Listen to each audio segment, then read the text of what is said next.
Morning, Naomi. Okay, so let's begin since we are on a tight hour schedule today.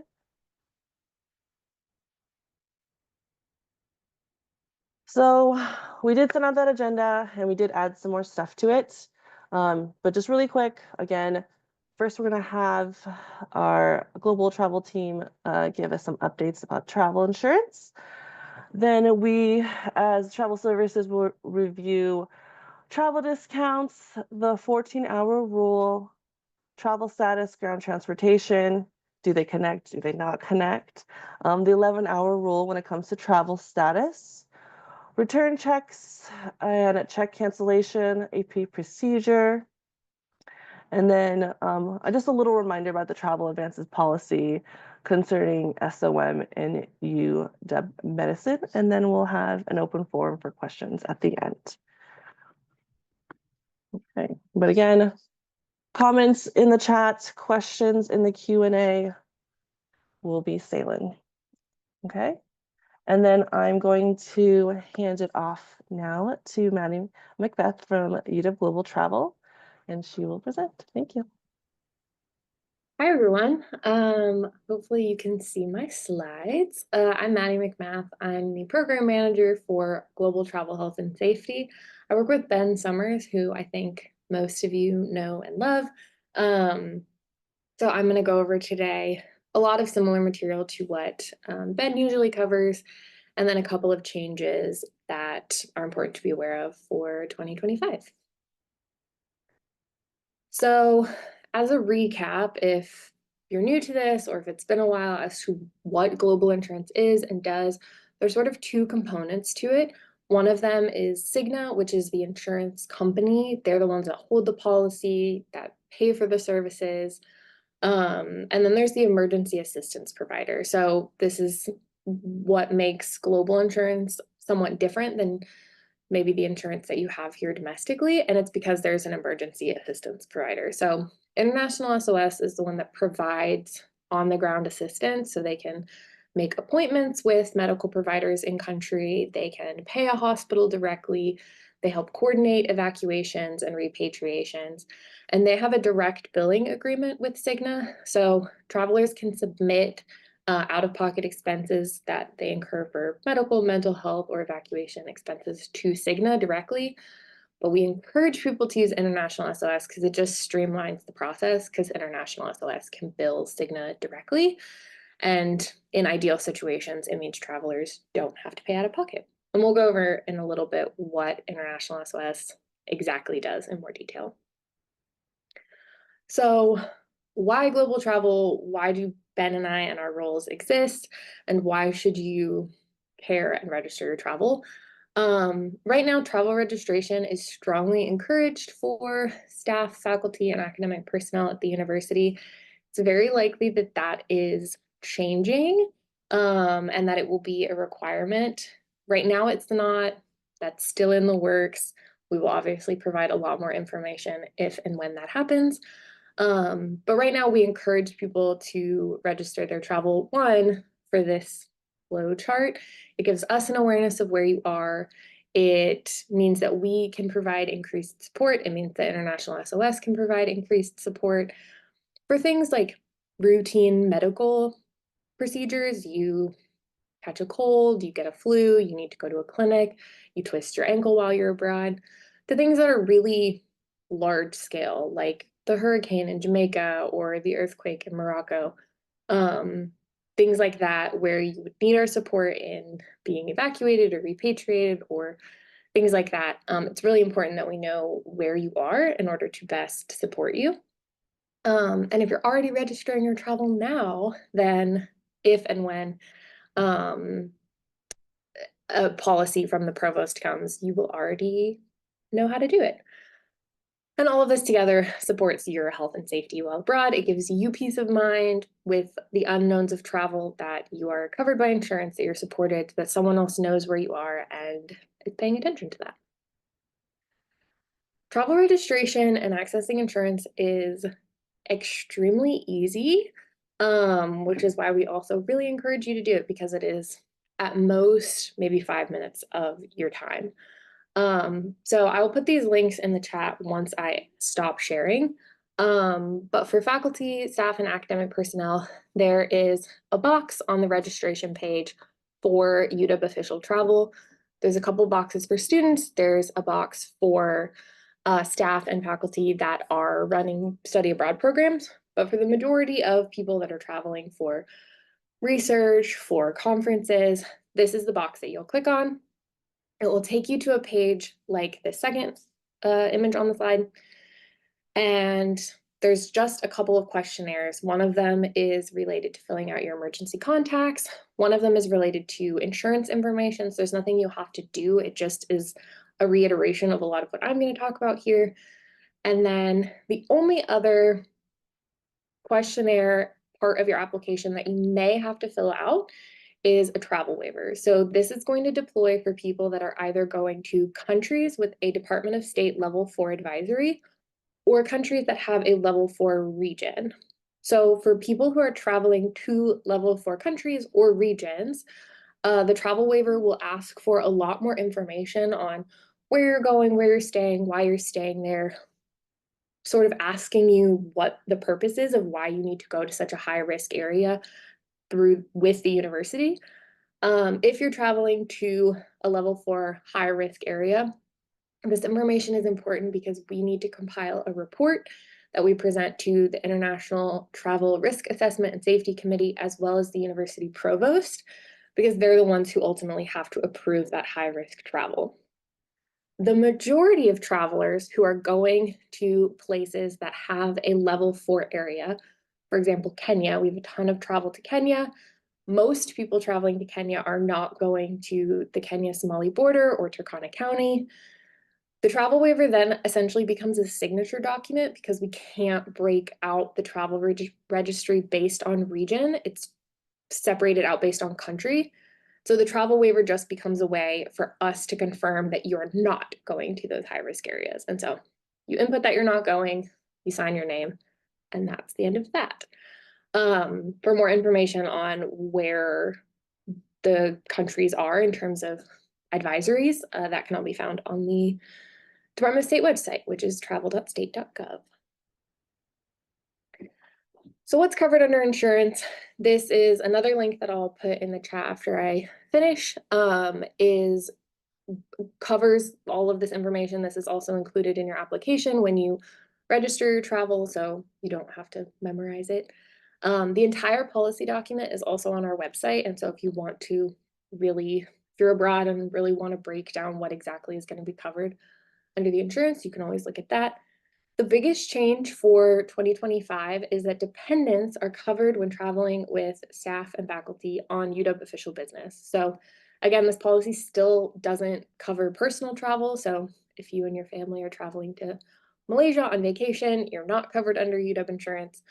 But if you're traveling to Malaysia for a conference as a part of your appointment at UW and your children, your spouse, anyone that you're claiming as a dependent is also traveling with you, they are now covered under the insurance. This was not the case last year. It has been the case in previous years. So if you remember a historical precedent for that, this is returning to that. $500,000 is a medical maximum that also applies to mental health. This includes coverage for pre-existing conditions. This is everything from I need to visit a clinic because I caught a stomach bug to I need surgery while abroad. $250,000 medical evacuation. This also covers political crises and natural disasters. So everything from, again, I need a major surgery that the country that I'm in can't do, and I need to be evacuated or repatriated. I'm having a mental health crisis and need to be evacuated. Natural disasters like an earthquake, tsunami, things like that. One thing important to note about what the insurance isn't, because we get questions of this a lot, is preventative care, high risk activities, and probably the most important is trip delay, cancellation, property. That is not covered under UW insurance. This is a medical evacuation mental health plan. This is not quote unquote travel insurance. So things like my luggage got lost, my flight was canceled, my phone broke, my UW laptop was stolen. Things like that are not covered under this insurance plan, and we encourage you to, if you want that kind of coverage, to look elsewhere, to talk to your departments. A lot of credit card plans have insurance coverage like that. When you book flights, sometimes they have things like that. And so if that's what you're looking for, make sure that you're paying attention to that and that you're purchasing a separate plan, because that's not covered under your UW insurance. So this is another thing that we've been getting a lot of questions on recently. I'll put another link in the chat at the end, that has a resource page that we're updating that sort of compiles UW links, but then also provost and senior leadership's links and resources as to executive orders, the current administration, what things are looking like in terms of the global travel space. The main point or information that I have for you at the moment is that there's really limited information. We are waiting on a lot of updates. We're waiting on the result of injunctions. We obviously have no idea what future actions will be taken. Obviously, we've seen in the past, Trump administration has had travel bans and not issued visas. And so we have no idea if any of that's going to happen again, when it would happen again, who it would impact. And so we encourage you, if you're traveling internationally or you're supporting staff or faculty or students that are traveling internationally, that you pay attention to that you look at our web pages, or reach out to us with questions, because there's just a lot we don't know yet.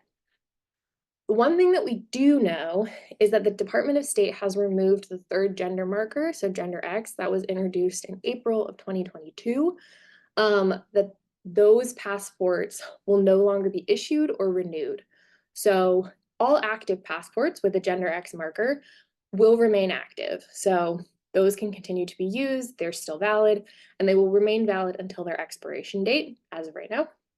We do encourage anybody traveling on a gender X passport to be aware of potential questioning or scrutiny that they may face either at the US border or at the borders of whatever country they're entering or exiting, depending on the LGBTQIA+ laws in those countries.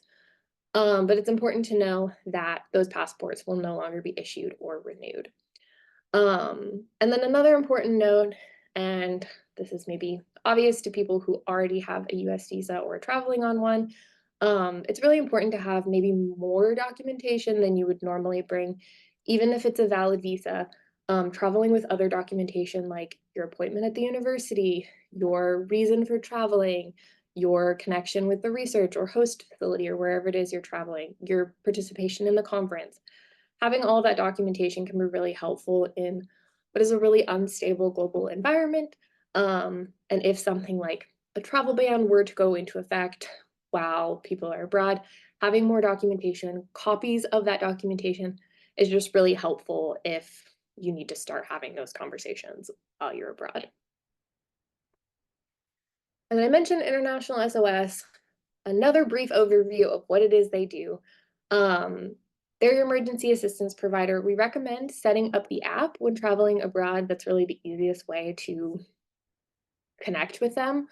But even if you don't download the app, because of your travel registration, you will still be in our system and you'll still be connected. You'll get a pre-travel advisory with a lot of information before you leave. You'll also get these alerts in your inbox, which are really helpful. Even if you're going somewhere like Western Europe, you'll get alerts based on demonstration activity, places in the city to avoid, transit strikes, things like that. And so those can be helpful to kind of navigate where incidents are happening in the city. You are also obviously able to call them. We really encourage travelers to call frequently and often. So whether that's an actual medical incident or if it's something consultative. So either while you're abroad or before you leave, you can always call ISOS to ask questions about medical conditions, bringing prescriptions abroad, anything like that. Call ISOS. And then I will exit the screen and check if there are any questions. But these are sort of your additional resources. The number for the 24/7 global emergency line is answered first by UW-PD, and then they route the call to our 24/7 number, which is a phone that's held by Ben and myself. This is really for emergencies only. We answer it really 24/7. And so if you're having an urgent emergency, obviously don't hesitate to call.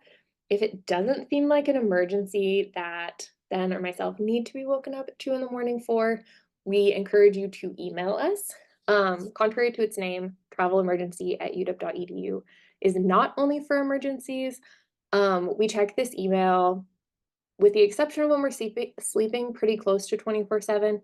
If it's something urgent, we'll probably respond within at least 12 or 24 hours. We monitor this inbox pretty regularly. And then obviously the website has a ton of information on insurance, travel registration, emergencies, and then two insurance related things or numbers that could be important are the ISOS Assistance Center. So obviously you can call through the app, but this is their direct line if you want to reach them directly. And then this is the Cigna member ID number. So this is the blanket policy number. There's no individual enrollments.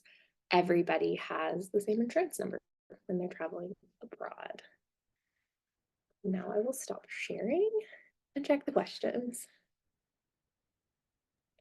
Yes, so with us, only international travel is and should be registered. Sometimes we get domestic registrations and then we will email you and say, that is not us, and please don't register with us. US territories are included in this, so if you're traveling to Guam or Puerto Rico, you can register that travel. But things like Hawaii, Alaska, Colorado do not need to be and should not be registered with us and are not covered under international insurance. Register their travel, will be paid via the Department of Resource. So the insurance is covered by the executive office. So that is not a cost that is going to be incurred by you or your department. That's paid for as through the executive office and then as part of your benefits load. So you don't have to worry about that. Yes, so with the additional days of coverage, so there's 15 days of personal or sojourn travel that is connected to the policy. So if you are traveling on UW official travel, so this again doesn't apply to personal travel if you are only traveling on personal travel, so like you're just going on vacation. But if you're traveling to a conference as part of your UW appointment and are planning on taking a couple of days before or after for personal travel, that is covered. So you have 15 days cumulative. So you can take 7 before and 7 after. You can take all 15 before, you can take none. You don't have to report those days, so you don't need to include them in your travel registration. They just kind of exist. And so if you need to use the insurance within those 15 days, you can do that. And yes, family coverage is the same way. So it applies to the dates of your travel and then either the 15 days cumulatively before or after. Globally need to register.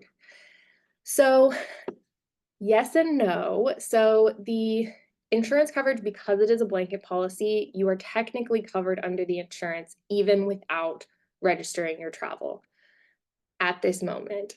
Again, if there is an executive policy that comes in terms of requiring travel registration, that may or may not change. But right now you are covered under the insurance traveling on UW official business anyway.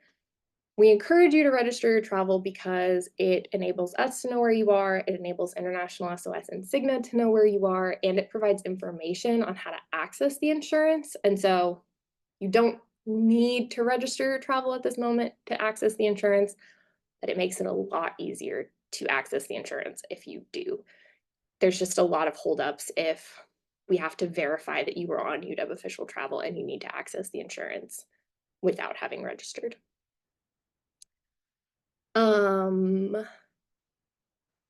So grad students are not currently covered under the employee insurance plan. They are, because they're technically enrolled as a student, even if they're working in some kind of employee capacity, their student status supersedes their employment status in terms of how the UW travel policy is written.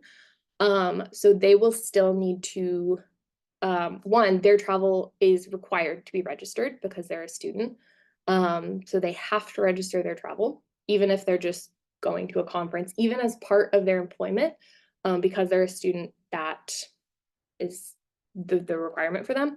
And they will need to pay for the insurance. So, and all of that information is included in their application when they apply. There's also no way for that insurance cost, we get this question a lot, for student insurance costs to be directly billed to a department. So a lot of times departments want to cover the cost of a student or student employees or a grad student research assistant's insurance cost. Right now, the only way that that can be and is billed is through a student account. And so departments may have to get creative in terms of reimbursing a student for that travel expense. And yes, so right now, and this is really likely to continue to be the case, registering travel is net ID specific. Admin assistants, I understand that that is a challenge, but because the travel and the insurance and all of that is tied to a net ID, it's tied to a net ID in our tracking system. It will likely continue to be that way. But yeah, if you run into specific issues in terms of trying to register an admin, you can always reach out to us. We get questions like that a lot, but as of right now, that is the case, and it's likely to continue to be the case.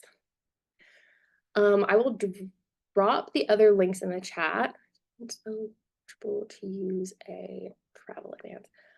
That's related to one of our processes. We can answer that later. Fantastic. I'm gonna say that's, I don't do the finances. Great. If there are no other questions, I will put the links in the chat to the couple of things I mentioned. The resources on executive orders, the policy document for insurance. And again, like I said, our travel emergency at uw.edu inbox is always open. They're going to send this PowerPoint at the end. There's a ton of resources on the website. So if you have specific questions, if you need to reach out to us, whether for an emergency when you're abroad or questions like, I don't know, I'm trying to register and it's not working, or this thing you said didn't make sense, or this new executive order is out, our inbox is always open, and we try to keep a pretty clean inbox, so we will probably respond to you relatively quickly. Okay. Thank you, Maddie. If you guys have any questions or you think about any questions for Maddie and her team, just feel free to put it in the Q&A and we'll get those sent off to her to answer, and we'll obviously follow up after the fact. Maddie, once you post those links, again, you are free to go. Thank you so much. We love seeing global travel here all the time and supporting our campus. Yeah, thank you so much for having me. Yes. Okay, so I will reshare real quick. Let's get some stuff situated.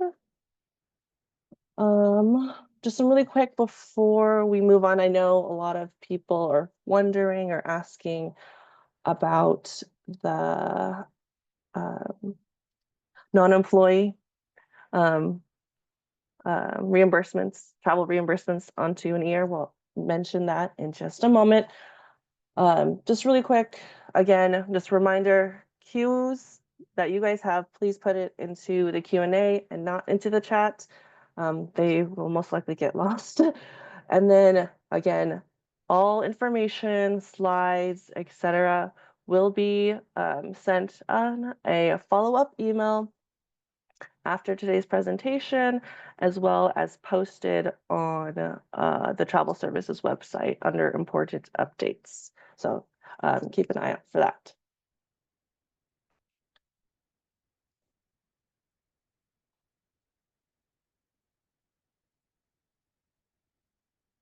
Okay.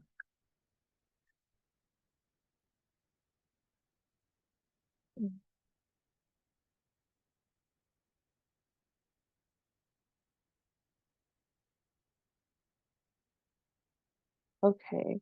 Renee, did you want to go ahead Oh, and? yeah, sorry. Okay. Yeah, so the non-employee process. Yes, this was in the agenda. It is no longer in the agenda, and that is correct. We have removed it. The reason is because frankly, we have encountered a setback on that matter. It is still ongoing, but we don't actually have an update anymore. So we're working on it, but still don't have an ETA. It's turning out to be more of an uphill battle than previously thought. And yeah, that's all we can say on it right now. Yes. Yeah. I know it's not the best answer we can give at the time, but at least it is an answer. We are still trying to push it through, but again, as Renee said, it's a little bit of an uphill battle. Okay. Anyways, we will move on to the rest of the presentation. We still have a few slides to get through. But just a little bit of reminders. Most of this stuff is things that have come up, of course, as we mentioned in our reminder and notification emails on our mailing list. We're asking you guys for topics. But first, we'll go over travel discounts. Of course, you may not know, you may know, we have plenty of travel discounts on our webpage that mostly can be used for UW Business. I'll mention those that can be used for personal. It's mostly lodging. But really quick, going over airfare. If you've been through our training classes, we mention it all the time, every class. We have corporate discounts with Alaska, Delta, and now Turkish Airlines. Every airline has a different process. All three are on our travel agencies. Turkish Airline is a little bit of a gray area. They have some other travel agencies depending on their booking system, their GDS. Alaska, of course, there's two contracts. There's the Washington State contract as well as UW's corporate contract. So we have two options for Alaska. Delta, of course, we have the Delta Business Booking Tool, or of course the travel agency. And then Turkish Airline, again, some of the travel agencies depending on their booking system, but there is also a corporate code there. If you go on to the website, Turkish Airline also has an offering for personal discounts if you'd like to use it. Again, just for Turkish. Alaska and Delta do not. They're completely business only. Lodging. Our lodging page grows. We have over 70 vendors. We're still adding some over time. Most of the vendors are okay with personal, but again, we heavily recommend to contact the hotel first about using the discount for personal reasons before you book it. Other things I want to mention, but car rentals in general, we have a state contract with Enterprise and National. They include loss damage waiver and collision damage waiver. You don't have to pay for that, or the traveler doesn't have to pay for that. That's already included. The chart, the contract is also on the ground transportation page. Of course, as I mentioned so many times, travel agencies, we have 3 available and contracted. Please reach out to them. I know there are some fees there, but we recommend for duty of care, travel agencies are very helpful. And then lastly, we do have another page of other ground transportation that includes parking at SeaTac airports. I believe it's Wally Park and Master Park. We have a vendor for charters and shuttle, and then of course a ferry. I believe it's the Victoria Clipper. I see a question from Eric. Does Tangerine Travel Agency automatically lock into UW or Washington State discounted rates? How the to differ. So they should be able to do either. I don't recall right now if they can show both at the same time, but they are able to pull from both of the contracts. I'm not sure. Again, it's just not able to be both visibly shown at the same time, but they are both there in the system.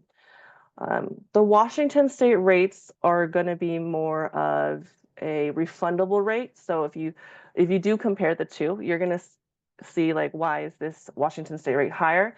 All of them are only going to be refundable rates. So when you're looking at the UW contract, it's going to be a little bit cheaper, but they are non-refundable.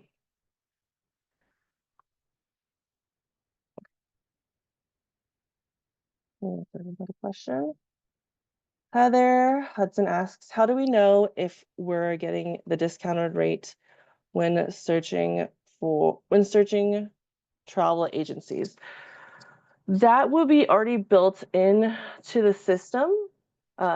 If you wanted to do a manual comparison, I don't believe the travel agencies on their website show like this is what it is if you go to alaska.com without, or going through alaska.com or going through like the actual travel agency itself. You might have to do your own like personal comparison.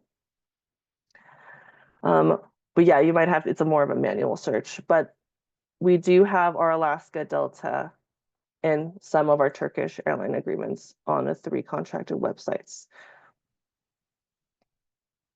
They also do have their own contracts with airlines, but for those specific airlines I've already mentioned, they're on there for us, or they have our contract.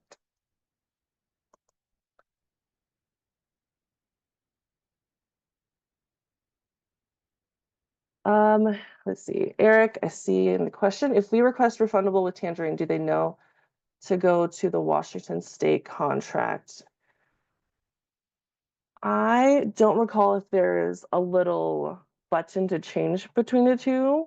Let me get back to you on that, since that's more of like a technical point, but I will reach out to the account manager to give you a better answer, but I'll put that in the parking lot for now.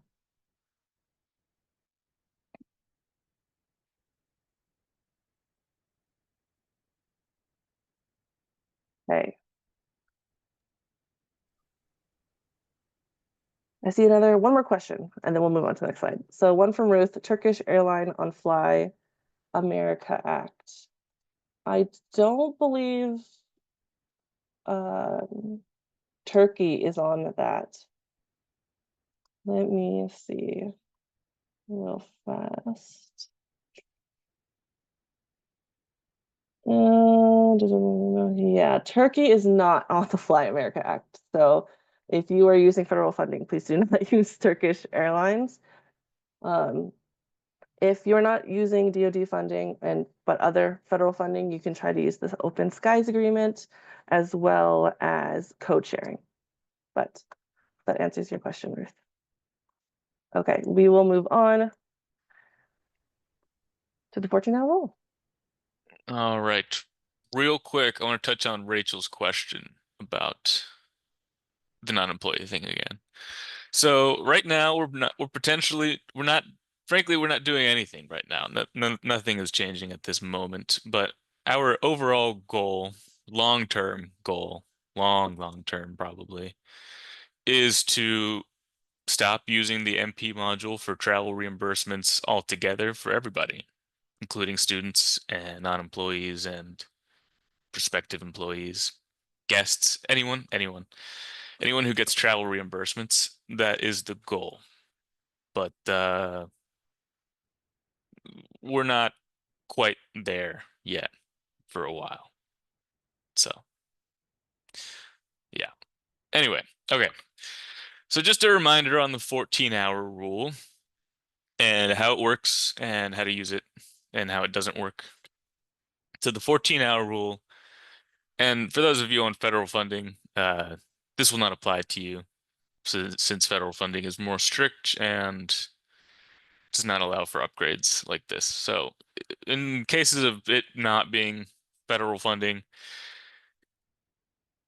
Airfare can be upgraded to business class, or travelers can take a foreign layover up to 24 hours en route or at the destination, so long as they meet the 14-hour rule, where their flight time or their travel time is 14 hours for one leg. So, for example, the time counted would have to be the flight time from the origin airport to the destination airport, including layovers. But if they stay at a certain place on the way for more than 24 hours, then it stops being counted, and that's a stop. And frankly, then we get into personal time. This only counts per leg, so if they travel one way and that way is 14 hours, including layover time, but then the way back is somehow shorter than that, then the way back would not qualify for the airfare upgrade or for the foreign layover. And this doesn't need Dean approval. If this applies and you meet the 14 hours and it's clear on the documentation, the airfare itinerary, all you need to do is have prior approval, which you need to have anyway for traveling outside of the state of Washington, Oregon, or Idaho. So long as your travel is indeed pre-approved just to travel, then you can claim the 14-hour rule. Now, of course, if your departments have specific policies about this where they do require approval, then yeah, then that case requires approval. But generally, if the flight time from origin airport to destination airport, including layover time, is more than 14 hours, unless the layover time is more than 24 hours, then you can upgrade to business class. Or lower if you want, but not higher. Okay. So, looking at questions, that's pretty much all we had for that. So let's talk about the questions here. Megan asks, not related to the slide, but related to what I said previously, what would replace MPs for travel for non-UW employees? Well, they would go to expense reports, much like UW employees. Essentially, we just want to move we want to stop using MPs and move it back to ERs to get to where we were pre-go live in Ariba.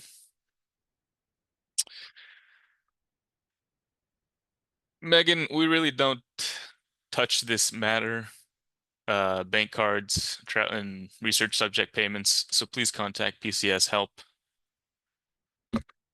Ruth's question, when using the 14-hour rule, how do we calculate the 24 hours? If travel is 15 hours, do we subtract the 15 hours from the allowed 24 hours? So the 24 hours just refers to layover time. So say, for example, they are flying to,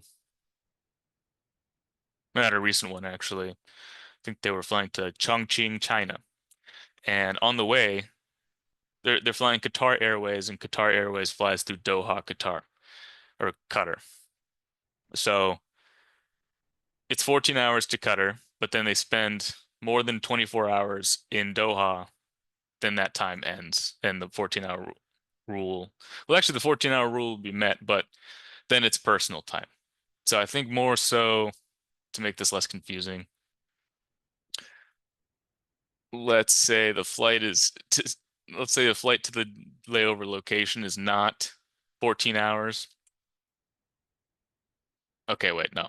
The 24 hours just applies to layovers. So if they're taking a layover and it's longer than 24 hours, then it does not count towards the 14-hour rule, and then we would just take into account their flight time. So if they're flying somewhere and they stay at the place for over 24 hours, then that's personal time, and then they need the comparison. But if they're using the 14-hour rule for a brief rest, that's what it is. Yeah, complicated policy. Then the brief rest would have to be a minimum of 24 hours. So the 24 hours is just related to the brief rest or a layover. It doesn't count for the flight time. And to Ruth's ancillary question, what if they want to take the extra time at the destination? Then that they can, but that's personal time at that point. And then they will require a comparison showing the cost of them not doing that. Marcy Burden's question, prior approval comes from whom? And that is a great time for me to point you towards our page on prior approval and what is needed for prior approval. It comes from an authorized person, which we define on our website. And we talk more about this in our policies and procedures class, which will be held next week.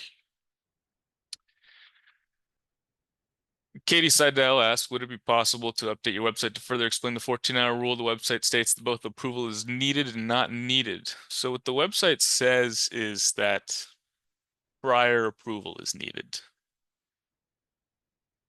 Yeah, prior travel approval is needed, which is what I'm referring to here. And okay, so Cynthia Yee asks, are we processing ER for affiliate faculty unpaid? If we process ER, do we need to ask the faculty to set up the direct deposit? Yes, if you're processing an ER for someone and they want direct deposit, they will need to have direct deposit set up. And if they want to check, they'll have to have a check address set up. Actually, we'll touch on that in a later slide. And last question before we move on, Ellie Geigers asks, so everyone needs pre-auths for travel out of state, including faculty for travel arrangements and travel reimbursements? Yes, everyone per state policy needs pre-trip approval to travel out of the state, which with the state defined as Washington, Oregon, or Idaho. But yeah, it's always required. It can be done as a blanket. So if there's a blanket approval that applies, then that works for that purpose. Can be attached to the reimbursement or held on file with the department. Just make sure to hold it on file with the department indeed. And I know I said last question, but actually I want to touch on this one question of Josh. Can we get a link for the travel policies and procedures class next week? Yes, here you go. All right, take it away, Sam. Okay. Talking about travel status, ground transportation, do they align with each other in the 11-hour rule? So there's maybe some confusion amongst travel status overall. It's a very complex policy. Travel status eligibility, which is saying if it's 50 miles over 50 miles from both home and official duty station. This policy requirement or does not apply to ground transportation. Travel status, if you're looking for over 50 miles and the 11-hour rule, if you're doing a single day, that's just for per diem. So meals and lodging, if you're getting reimbursed for meals and lodging, think of travel status. If you're thinking of ground transportation, mileage, parking, that is going to be based on route. If you are or not familiar, if you go to the ground transportation page, literally the first big picture you see is the route or the routes that are eligible for reimbursement and not eligible. But more or less, if it is home to official duty station or vice versa, that is going to be considered the traveler's commute and that is not reimbursable. But if it's home to temporary duty station, which is maybe the conference hotel per se, or meeting location, or the meeting location to home, or meeting location to work, aka temporary duty station to official duty station, then those routes are reimbursable and you can get parking, ground transportation, and other ground transportation expenses. So please remember they are not connected toward each other or to each other. One more thing about travel status is the 11-hour rule. I know there's plenty of single day trips that are happening. And usually 11 hours start when the traveler leaves their home. And then when the traveler comes home is when it ends. Please, please, please remember that meals do not factor. So if they have breakfast for half an hour and lunch for an hour, you have to take off an hour and a half from the time amount of hours they are working. That does not factor into 11 hours. So just please be aware of that. A lot of people are kind of teetering a little too close to exactly 11 hours, or they're maybe like 10 hours or 10.5 hours. It has to be 11 hours or more in travel status without meals. But yes, one thing I didn't mention on the slide, but I also, again, it's relatable to travel status. There are exceptions to travel status. There are times when there is a conference or a meeting locally, let's say in Seattle, there is a procedure in a document to obtain called exception, or you can name it exception to travel status. You would need to get that signed or approved by an authorized person. There are available reasonings on the website. If you just go under per diem, we'll give you those options. Again, you choose one of those options and then get that signed, and you need to attach that document to the expense reporter, miscellaneous payment, or whichever is being requested. Just don't forget, travel status has a lot of little minor and big details to go through. But again, overall, travel status does not apply to ground transportation. Let me look at some cues, if there are any. I see one from Jessica. Oh, and John. Let me go with John because he asked first. If ground transportation flights are not considered travel status, can you call it per diem status? Also, staff are confused on meal per diem as an allowable daily amount beyond just paying meals. Communication needs to be clear between approvers in Workday and travelers. I think the confusion with travel status and ground transportation is that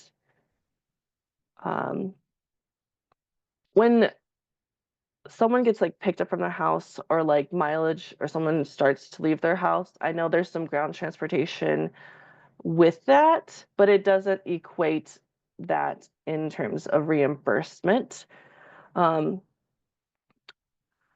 We can think about calling it per diem status if you want to use it as like a nickname for travel status. That can be allowed through your department, but for now, I think travel status is what we're going to rely on. But to answer your other questions that were confused on meal per diem as an allowable amount beyond just paying meals. For meal per diem, again, yes, it is used for just meals throughout the trip on travel status, but it also is technically incidentals, or not technically, is incidentals as well. So if you have any tips that are related to services, like hotel, or if you're tipping, let's say, any of the housekeeping per se, that would go also onto meal per diem because it's MINE, meals and incidental expenses. But John, we will look more into your question and get you a more thorough answer. Okay, we're running a little short on time. We will come back in at the end if it is allowed, if time allows. Okay. All right. Actually, all the stuff in the previous slide is covered in our class next Tuesday. So if you have questions on that, I highly recommend that you attend that class. We will go much more into depth on that and matters related to it and travel status. So highly recommend that you go to that if you have questions on it. All right, so return checks and check cancellations and what AP is doing. So if there's a check, real quick, someone asked for a link to the class. So this is always where the links are. We post these every month to 3 weeks. The training page on our website. If you click the link for the date, it'll bring you to the specific class link. Okay. Yeah, I sent. All right. So checks that are printed with no address will be sent to our office at the Gateway Building, also known as UDSB, also known as the Big Glass Box over the U District link station. So all checks that are printed at the printers by mailing services that have no address will be sent there. All checks that are sent there due to not having an address will be canceled and shredded by accounts payable. This process began, I want to say last September or October. I don't recall, but I believe they communicated it. Just letting you know. So what you as the department need to do when this happens is, if it's an MP, make sure that there is an address or that there's a correct address on the payee profile in the MP. If it got sent to our office because of no address, then it's probably because there was no address added to the payee profile. So I would recommend just going in there, updating it, and then resubmitting the MP. You don't need to request for the check or the MP to be canceled. AP will do that automatically. If it's for an ER check, an ER reimbursement check, then you will have to have the actual payee go into their Workday profile and update their address. Workday is mostly an automated system. That is the reason for us switching to Workday, frankly, that and accounting and cloud computing, fun stuff like that. But Workday is mainly automated. So Workday will just take whatever's in there and try to pay someone with it. There's no person taking the expense report information and manually cutting a check. So if there's no address, Workday will try to send it to no address, and therefore it will be sent to our office and canceled. So please make sure that the payees all have up-to-date addresses in Workday if they're receiving checks. And if they're receiving direct deposits, please make sure that they have direct deposit info on file. And then once you make sure that all that is correct, all you got to do is resubmit the payment. And yeah, that is that.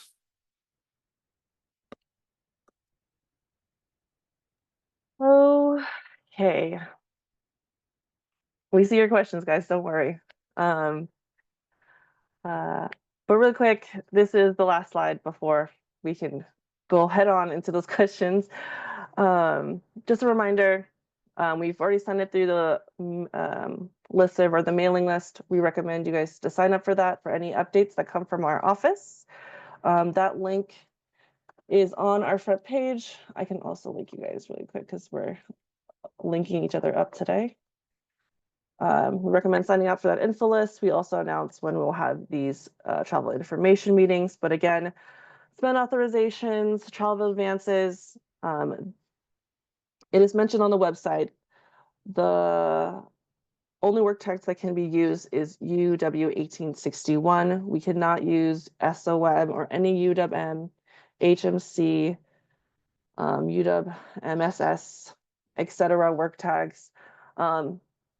Because it is not, or the system, the expense report system is not able to reconcile that spend authorization.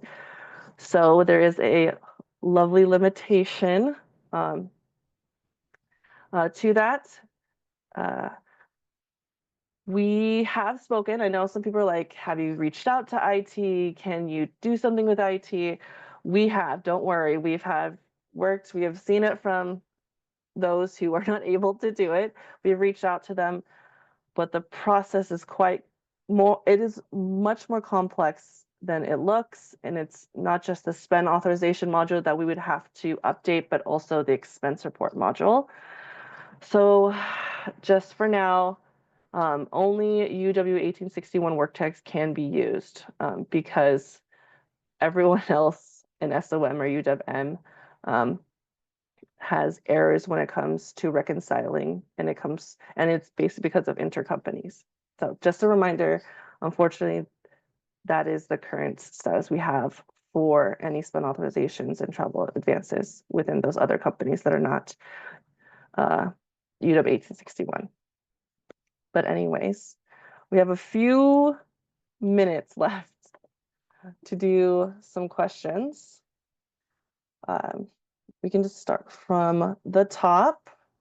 We'll answer probably one or two. I don't want to take any more of your guys' time, but just a reminder, all the slides, everything that Maddie has mentioned today will also be in a follow-up email. Also, we'll post that onto the website if it's not in the slides in general.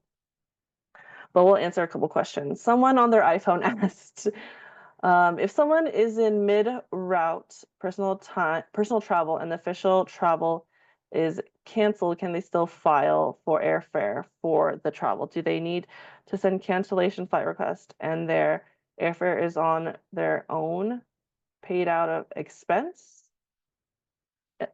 Is this relating to the 14-hour rule? Are you mentioning more about the changing cancellation policy? If you are continuing to go on that personal travel and the official travel is canceled and such like that, and you have to do a change, basically it'll just be just considered personal time the whole way through if you continue to do that. Usually if the official travel is canceled and you cancel the trip in general, there could be more leeway when it comes to the change in cancellation policy. But if you continue to take it because you also have personal time on it, the whole trip will just be considered as personal time and it won't be reimbursable.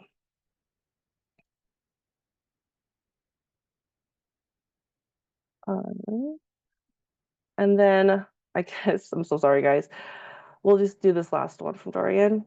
The 11-hour rule. So that, as I mentioned, goes to single day trips. So in order for a traveler to be eligible for meal per diem on a single day trip, they would have to be working 11 hours or more.